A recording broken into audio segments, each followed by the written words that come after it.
The Clever Rat and His Neighbors.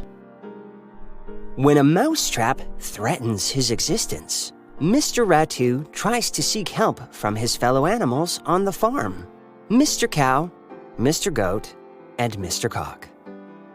But what is their response?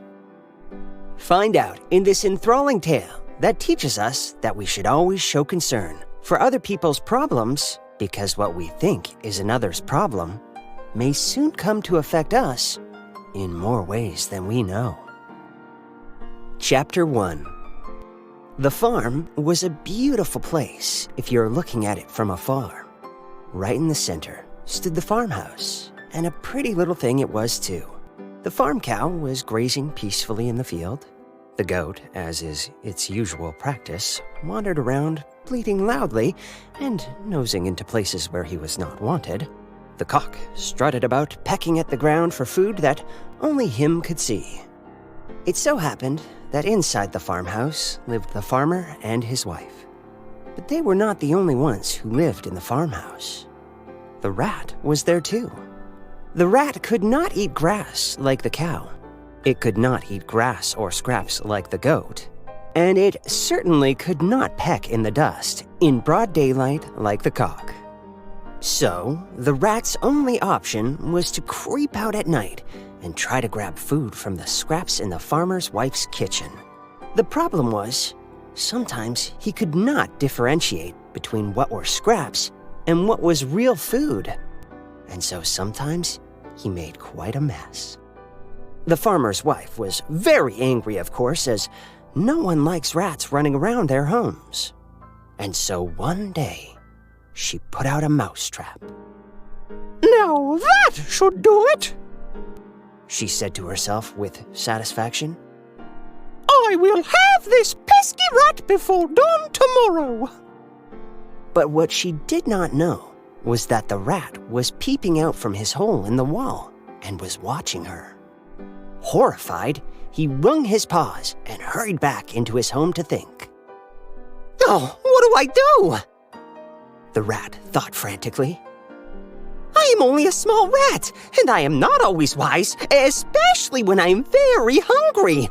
Oh, sooner or later, the trap will get me, and that will be the end of me. Oh, what do I do?" He thought some more and then had an idea.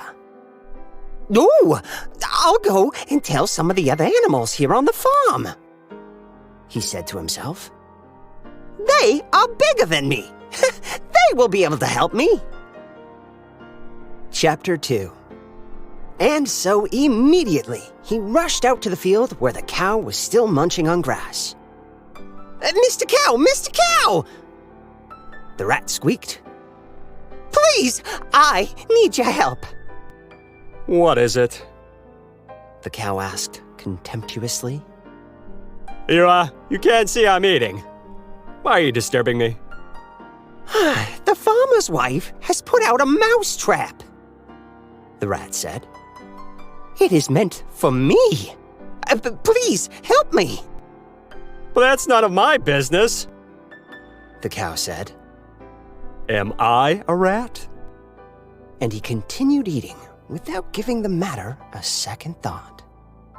The rat rushed over to the goat and relayed the same information to him, but he was met with the same response. "It is your problem to solve, little man. Don't stress me." Desperate now, the rat hurried over to the cock, who was pecking away at the dust. "Mr. Cock, please, you have to help me." "Well, what is it?" the cock asked. "It's the farmer's wife. She has put out a mousetrap, and she means to kill me." The cock crowed with laughter.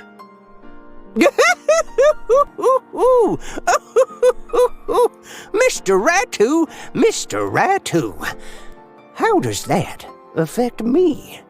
It is a mousetrap, not a cock trap. You know it's none of my business. I don't know why you've come to me at all." Disappointed beyond words, the rat returned subdued to his home. The other animals, who he had expected to show support for him, had proven they couldn't be bothered. The rat, feeling extremely sad, went to bed immediately. Chapter 3. The rest of the day passed uneventfully at the farm, and when night fell, everyone went to bed. Suddenly, in the middle of the night, the mousetrap sprang and caught something. The farmer's wife woke up and heard some noise from that area. She immediately padded over in the dark to check, thinking the rat had finally been caught. Alas, it wasn't the rat, of course, but the tail of a snake that had been snared. The woman was bitten by the snake, and she screamed very loudly indeed, waking up not only the farmer, but all the animals on the farm. The farmer came hurrying in with a cutlass and killed the snake. Then he rushed his wife to the hospital. The animals gathered to discuss the situation. "Oh, it was the mousetrap," the cock said. "I went in to check. It caught the tail of a snake, and the snake bit the farmer's wife." Huh, too bad. "Too bad!" The cow and the goat said and returned to the field. "Too bad indeed." The cock agreed and returned to pecking for food in the dust. The farmer's wife was discharged the next day, and she returned to the farm, but she still had a fever. The fever did not get better. In fact, it became so severe that the woman only craved chicken pepper soup. And so the farmer went, grabbed the cock, and killed it to make a good chicken pepper soup for his wife. Still, the woman's health deteriorated. Her friends and family came from all over the towns to visit her, and so the farmer went and killed the goat in order to entertain them. Sadly, the farmer's wife eventually died. To cater for her funeral ceremony, the farmer seized the cow and slaughtered it. And that was the end of the cock, the goat, and the cow. Watching, safe from his home in the wall, the rat was perplexed at how the events had radically turned against the farm animals. They had refused to help him in his time of need, and now the same mousetrap that they had said was not their business eventually led to their deaths. Moral lesson: if we do not take each other's problems as ours, a day will come when we shall all be victimized by the same thing we kept sweeping under the bed.